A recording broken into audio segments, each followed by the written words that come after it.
I don't like how quiet it is here. I find it rather peaceful. Would you rather be battling more break beasts? No, it's just, in horror movies, it's always moments like this when shit starts to hit the fan. And there it is. Forspoken by Luminous Productions introduces you to a magical world with a protagonist from Earth who says quippy things to a sentient bracelet. Sometimes they're funny, sometimes they're really not. Oh yeah, I'm talking to a fucking cuff! Fan brace. I've seen many comparisons to Marvel-style writing, and I feel I should make a correction. This isn't Marvel-style writing, it's Whedon-style writing. The key difference is sometimes you get Buffy quality, sometimes you get superhero movie quality. Buffy quality is when the characters say things that are clever and snappy with the right level of charm. Superhero quality is when characters say, "the thing." You are in our realm. You are to come with us. That's not a thing that's happening. Well, this place is fun. Which is admittedly a pretty terrible line of dialogue. Not to say that Forspoken is chock-a-block with dialogue like this, sometimes the characters say things that are actually funny.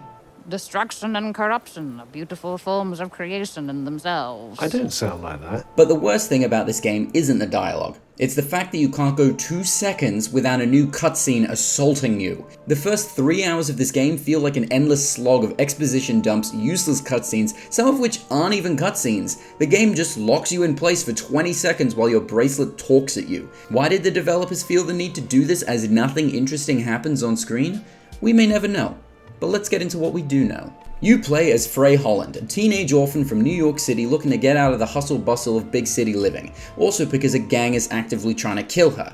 Also, your last name is Holland because you were found in the Holland Tunnel, which is how they decided surnames in medieval France, I believe.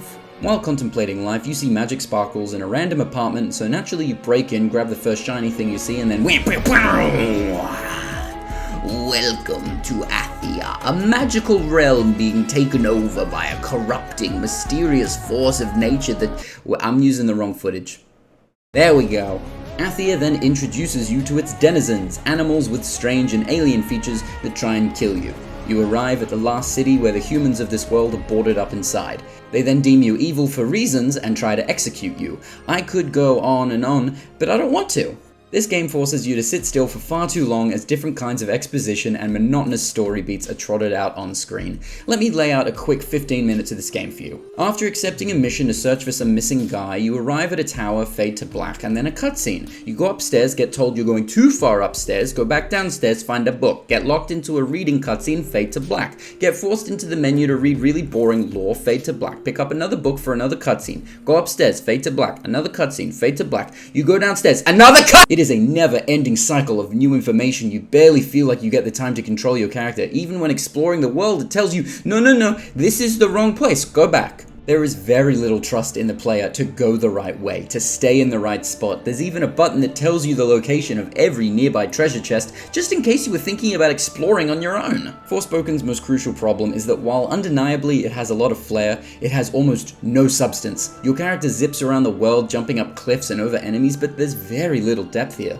Most enemies are just big sacks of health that you chip away at. All of the side quests feel like zero thought has been put into them. To expand your magic abilities, you need to locate enough of these glowing tendrils. These are just lazily slapped across the world like some kind of invasive species that's too stupid to spread. The dungeons in this world are awfully designed. Their names make it seem like you can't access them, they don't look important, and once you're actually inside, they're less of a dungeon and more of a single continuing hallway with an increasing number of enemies in each room who are just mind-numbing to deal with. Also, the attempts at world building within Athia are somehow more convoluted and lazier than if they had just said, a wizard did it. Why are they speaking English? It's my experience that languages share commonalities across many dimensions. Okay, any answer works for me, I guess. The magic spells you use in this game are just guns. It's just shooting guns, but instead of bullets, it's rocks. You can choose between firing lots of little rocks or a big spiking boulder. There's also no explanation for why certain enemies resist each of these damage types. Some won't give a fuck about little pellets, and then a single boulder sends them flying. Except for this giant over-leveled horse right outside the starting area. I haven't beaten him yet. Wait a second. Also, maybe this is another problem. Aiming at enemies feels like swimming through gravy. It's slow, It's very imprecise, and it doesn't taste good. All of the combat in this game feels disjointed and shoddy. Some enemies are way too fast, others move at a snail's pace, some of them are just goats. I can't tell what's messed up about these guys, they just look like regular goats. Why am I shooting at goats? Why am I in danger? There's no enemies. Oh, it's the goats. To sum up my problems simply put, a lot of this game feels like it wasn't playtested. Not that it's broken or unfinished, but it has almost no polish on anything other than animation, graphics, and music. I'll have to take this moment to separate graphics and lighting. The lighting is really bad. Most of its problems make it not that fun rather than outright ruin it. There are times when it's on the cusp of being interesting or satisfying, but something minor that you've been annoyed by 10 times over gets in the way. It's the combination of these ever-present issues that actually tarnishes the experience. It's not an awful game to look at, the story isn't notably terrible, but it feels like none of its features underwent a process of improvement once they were installed. Like the producers just shoveled enough money into the furnace that powers this thing and said, well, that feels like enough for a AAA title, should we start Q&A testing? We already shipped. Sloppy controls, bad editing, and a magic system that throws way too much at you way too quickly would have all been fixed if a single human played this game before release and told the devs, hey, it's not really awful, but it's not fun. Maybe I'm asking too much from the developers. Maybe I shouldn't be demanding all of this from Luminous Productions, formerly known as Business Division 2, who had a single game under their belt before they things are starting to make sense now. Overall, Forspoken is a new game in a new series in a completely new world, and while it hasn't made a terrible first impression, it hasn't managed to stand out as anything exceptional, even in this current vacuum of new big releases. It could have been that great new thing that came out just before Hogwarts Legacy that people had to struggle choosing between, but its demise will inevitably lie in the fact that it is janky and unpolished and uninviting. But unlike many other failures, Business Division 2 has the chance to vastly improve their game just by patching up the edits, tightening the controls, and then they'll have something that is a solid 5 out of 10. Whoa.